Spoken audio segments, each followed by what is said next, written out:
My personal identity is wrapped around being a thinker who's trying to help other leaders use organizing principles to solve problems. That's my value system in serving others and showing up in the world as a professional. That's driven how I frame my firm's work, which ultimately is to try and help with the management effectiveness with government. Are you looking for free tools that accelerate your business? Try self-implementing Summit OS, the ultimate business operating system. Summit OS will help you empower your team, execute like hell, and dig a moat around your business. Go to stevepreda.com/tools and download free, simple worksheets that help you grow your business. Alternatively, get matched with a Summit OS guide and take your business straight to the top of the mountain.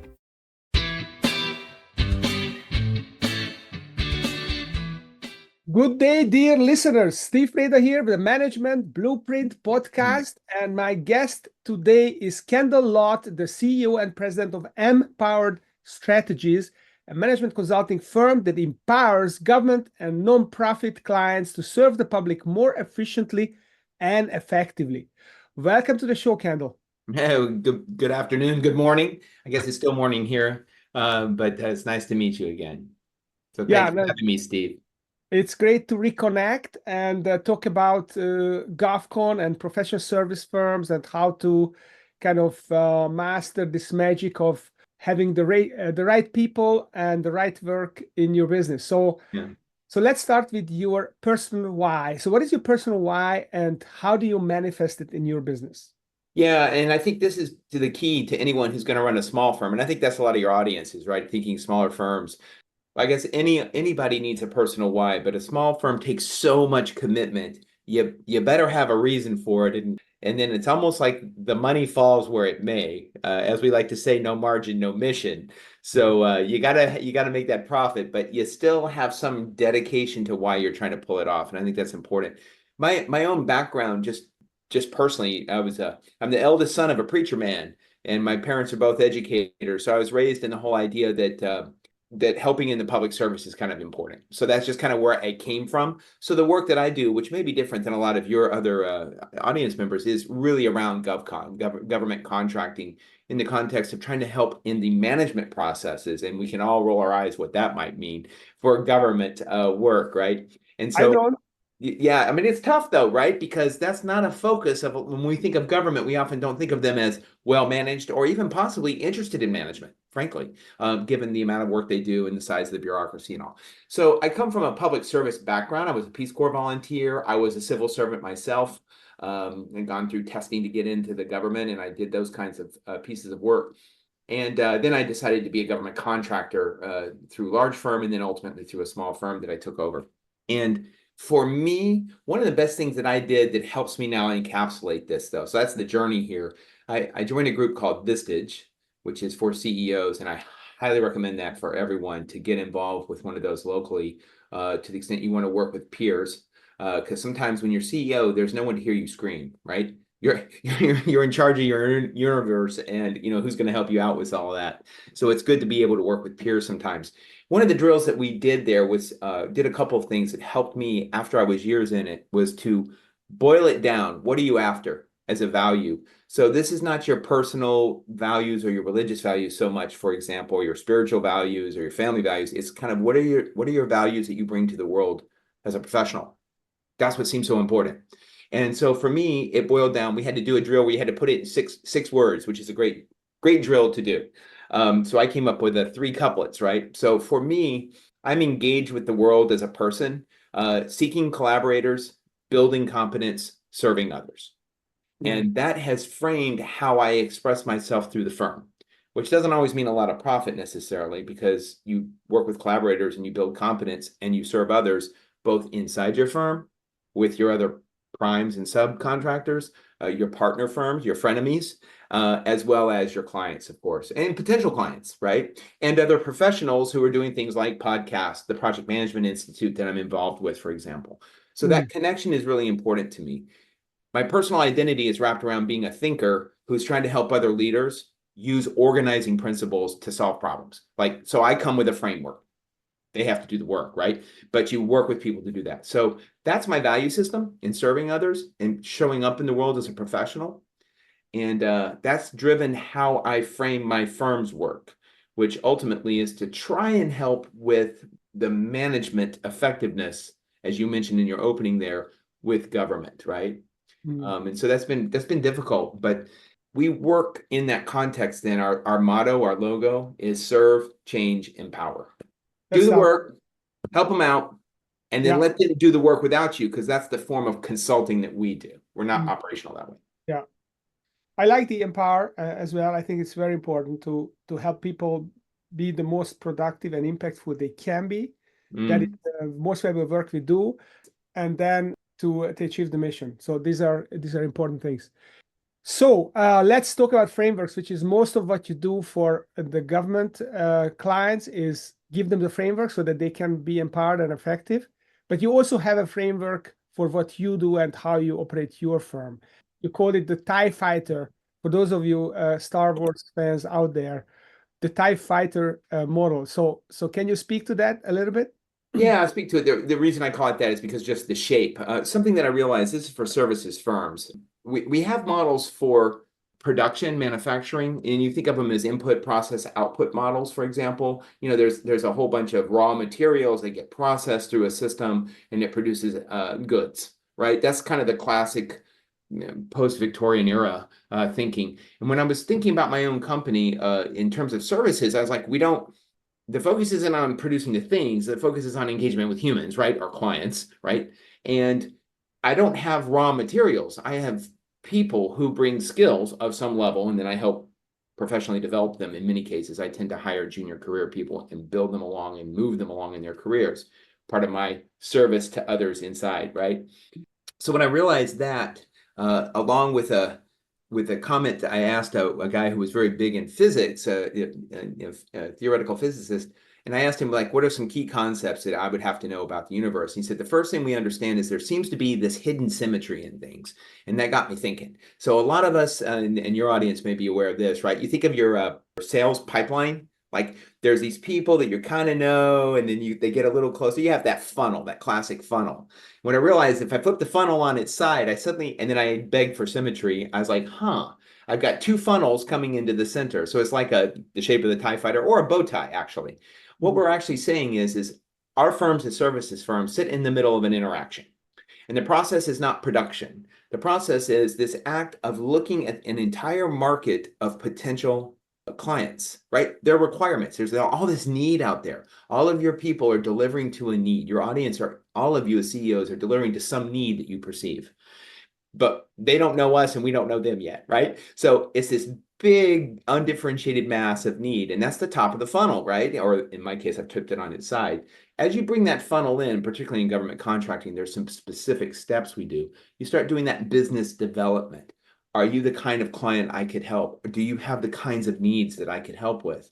And then as you bring that in, you get into what we call capture, which is in the government, there's a whole system of preparing for proposals and getting their ideas of their requirements together. So there you're getting alignment, and that funnel gets tighter and tighter. And then finally you get down to, there may be a proposal, and you answer a proposal, and then there's this moment where you decide, are you going to propose, and the government decides if they accept it. If they do, you're now in my house, right? I've got the requirement from a client in the house. My job is to now deliver that back to that specific client. So those are the kind of the struts, right? It comes in and then it goes out as delivery. So I viewed that as like, okay, that's interesting. The funnel works down and then we go out and we do the work, right? So what's the symmetry there? So that's up top and bottom symmetry, but there's left and right symmetry, which is, as a firm, I'm bringing in the requirements, but I produce that with the organization of the firm and all of the consulting labor that's needed. So then I was like, well, it's the same problem. And there's reason for seeing it as same. On the left side of my model is all of the potential people I could hire. Steve, I could hire you. I could bring in an SME, there's a price where you'll come in and help me out, right? I could come up with, there's a price. Oh no, there's a price. It might be $1 trillion, but it's a price. No, so there's all these people that might want work, right? That have something to offer a market, but they don't know how to go to market. My firm is that funnel for connecting them to the market. We're tying it together. So what I realized was I need to bring in people and get them interested in my firm. Be on a podcast, for example, right? go to events and marketing where I'm marketing for candidates. And then eventually you find people that are like, I think I have the kinds of things you want, and you might have work for me in some future. And so you engage in the same kind of what we would call capture on requirements, but on this side, we call it recruiting. It's a real person that I want to talk to get them to come to me. Of course, when you really want them, when you have real requirements coming in, your goal is to hire them. Same thing. They go through a panel and screening. You bring them in, and there's a decision point. And if they pass, if you pass, if they want in and you want them in, they enter the bucket. They enter this center command pod with you. They come into the house. So now, what does that mean as a CEO? That means that I have to time and consider how fast and how clearly I'm bringing in things from the right-hand side of this funnel into very specific requirements called the contract, and the left-hand side of this funnel, very specific skills of a consultant who signs a contract, and we put those two together for the delivery. And what flows backwards is money, right? Yeah. The client then is pushing money back up the strut.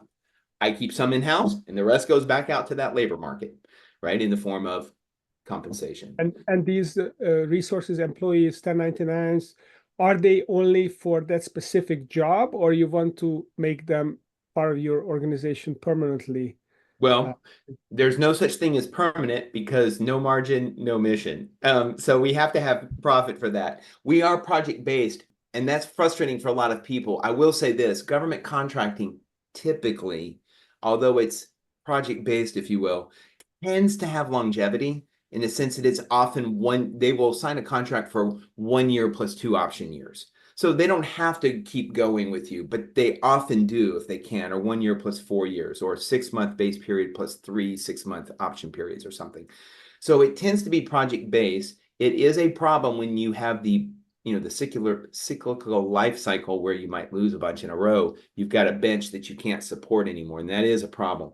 Now, we do have some permanent staff that are the structure, and we do have W-2 employees that are constantly delivering, because projects sometimes some of your CEOs might know if they're in the consulting space, this is the trick with consulting, is those tend not to be like full staff. You're not always putting 10 people on site with the government for 3 years. It might have a lot of discontinuity in the delivery, right? A lot of work at the beginning, and then you wait and do some change management on the back end with a different staff who's only working half time. So blending that classic problem of project managers, in fact, is blending resources across projects, right? Or across activities within a project. So we have both W-2s that are permanent that we try and keep, but we just had a gap in a contract, for example, where we're trying to maintain the bench that we will need, because we think that contract will come back, or others like it. So I'm stretching to be able to maintain that staff through that for continuity. But see, that's the magic of the model.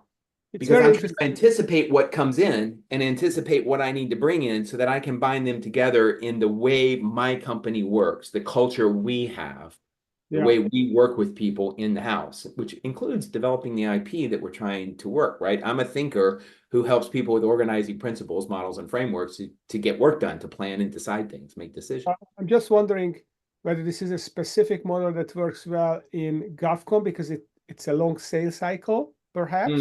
So you have plenty of time to find the people and make sure that you got the right team for the job. Whereas some other consulting where you have to be more, when there's more urgency, they want it yesterday and they want the team to be right on. Would that model work for that kind of job, or if it's more where you have the time to put your team together? Right, the opposite. It works better in the non-government one, is my guess. And I'll tell you why. Because that just means, and that's the beauty of a good model, right? So let me back up one step. By having this model, which may seem obvious to people, I've literally been able to say, what part of my work inside do I need to fix? Do we have enough business development going on? Do I have enough capture going on? Do I have enough recruiting going on? Am I doing enough improved delivery through improved IP and better methods? Am I training my people well enough? Oh my God, I've got them out there. Now I need to step their game up. As a CEO, I have to make sure someone, or me, is doing that while somebody else is still making bids, right? So this model allows me to pick, I almost see it as a place that glows. I can start seeing weak links. And it's like, oh, this next year, we better start building more capacity here. I need someone paying attention to that now, right?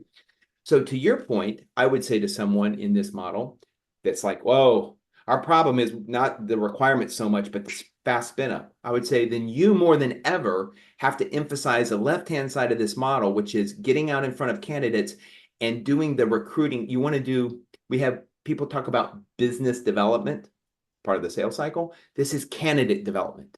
More than ever, you will have to invest in readiness. Having a bunch of SMEs, for example, subject matter experts or high-end consultants, if that's what you need, or whatever your needs are, kind of at the ready, which means you will invest as a firm, possibly throw in, I mean, I don't know, there's a lot of ways you could do this. One of them could be, we constantly have parties, not with our clients, but with potential candidates that are waiting to get in our firm as soon as we have one. So more than ever, this model actually would tell you, your emphasis needs to be here. My emphasis has to be on the sales cycle more, as you said, but in another one, that just means this is a shortened sales cycle and a longer candidate recruitment cycle. Okay, so let's then talk about how this model can be scaled, if at all. So can this model, a GovCon model, when it's a project based, there's limited recurring revenue, where your margin, lack of margin prevents the mission kind of situation, is it scalable? Yeah, well, let's talk about what you mean by scalable. Tell me what you mean by that, because by my words and definition, nothing in services is scalable. So it just simply isn't. You cannot take a marginal change like you can in engineering code and now produce that to 10 million users. It's just not, it doesn't work that way. So products are scalable, services aren't. Generally speaking, and people could challenge me on that, and I'd be interested in hearing about how we could see that differently. But generally speaking, it's not scalable in the sense of replication with a marginal increase for dramatic magnitude-wise output. Well, it's not scalable as a digital product, but still you got, the big four consulting firms are still growing. They are getting into different consulting fields. They are hiring more people. You can look at Accenture that scaled to major firm, and then you have all those recurring service firms who are providing recurring services, starting with my loan care or the pest control and all that stuff. This is service, and it's scalable because they can get more customers, and then they can rationalize the delivery of it. They can put technology in, processes in, they can drive efficiencies. Yeah. It's scalable. So in that sense, obviously it's not exponentially scalable, but it is scalable organically. So how do you or can it be scaled? Now you said it cannot. So is there a way that it can be grown then? And when you still have these two funnels and you have this matching thing, what are the elements that would allow you to grow this business without taking on exponential risk? Yeah, no, I think then your question is can it grow? Because what you just described in the large consulting firms is they grow, right? They get more requirements and they just get more people that look like that. So until they run out of potential labor market, it can always grow, right? So can this grow? You betcha. In fact, my point of thinking through the model was that what happens if I start to grow? Because if you're small, particularly in the consulting environment, with 12 consultants or something, I got up to about 50. We're about 24 now, 25 at the current time. But when you're only small, as a CEO, you do it all anyway, right? You're doing all the administrative stuff. You're trying to manage the culture or whatever, and you know all the people, and you know a lot about all the people, as well as all the clients, right? So this was to break that model, because what happens if I start having more clients with slightly different needs where it's not the same management service necessarily? So because the IP is owned inside, the idea of I call it IP, but it's, the way we approach things, so it is intellectual property. This is to enable that scaling, to realize that, oh, this is more than me knowing a couple friends that I can pull in because I've got this client over here. It was to allow you to basically industrialize, to set somebody up to say, you go and get this, you go and get this, here's where they come together.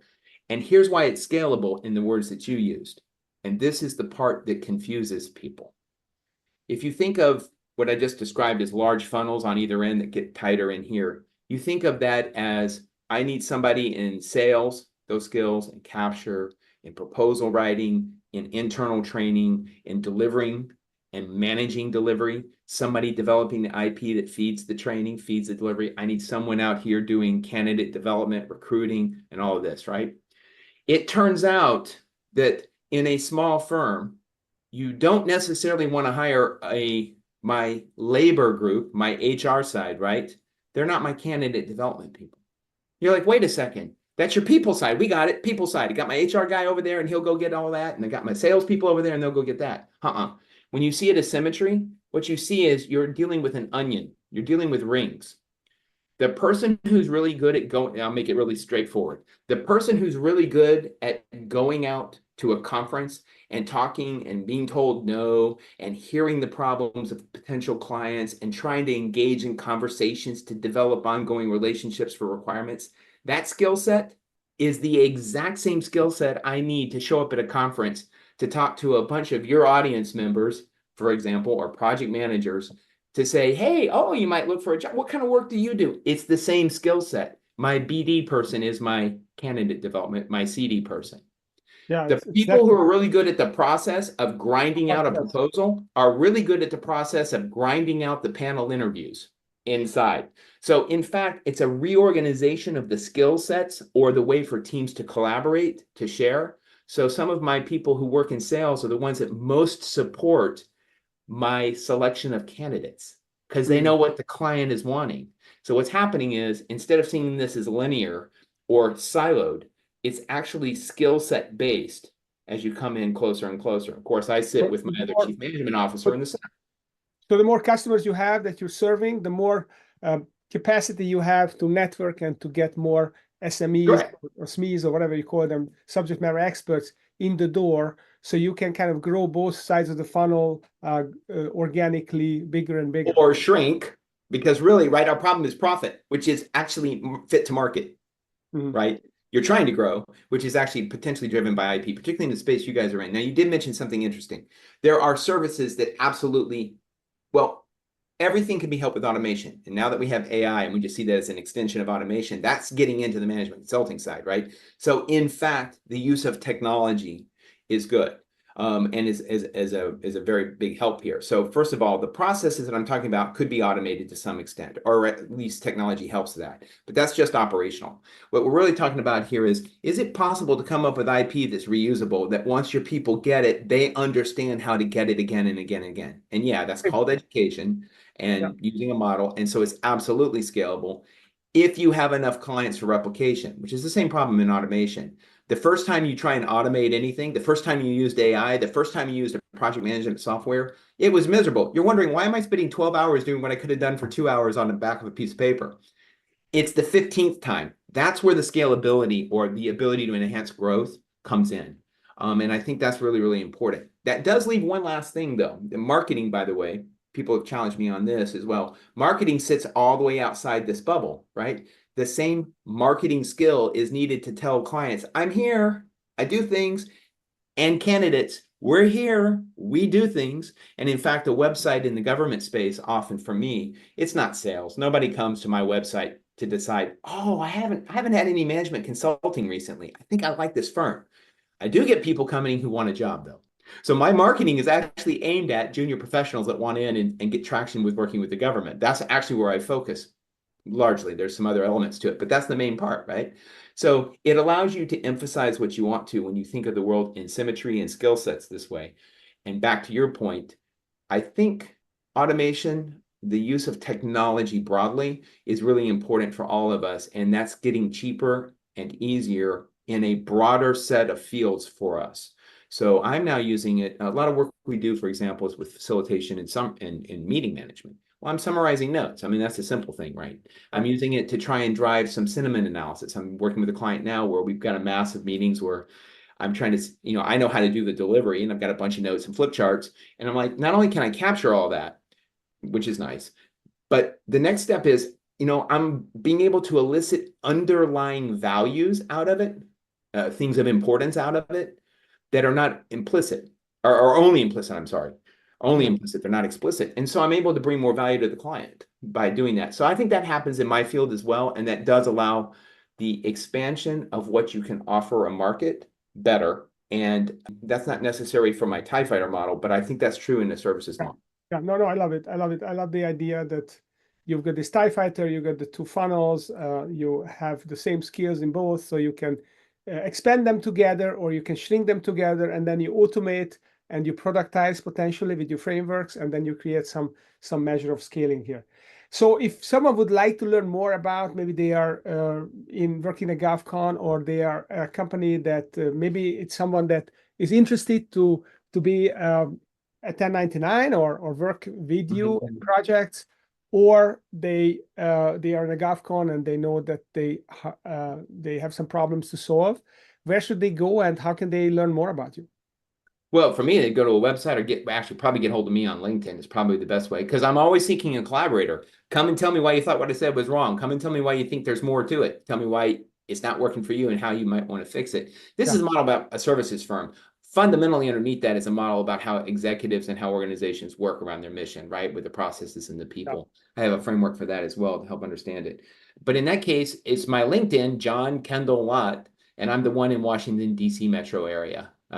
There's only two of us out there, and one was my dad, and he's retired. So you should be able to find me there. And then, of course, our website, the letter M, empoweredstrategies.com is the other probably best way to get hold of me, one of those two. All right. So do check Kendall Lott, the CEO president of Empowered Strategies, out on LinkedIn and their website, his website.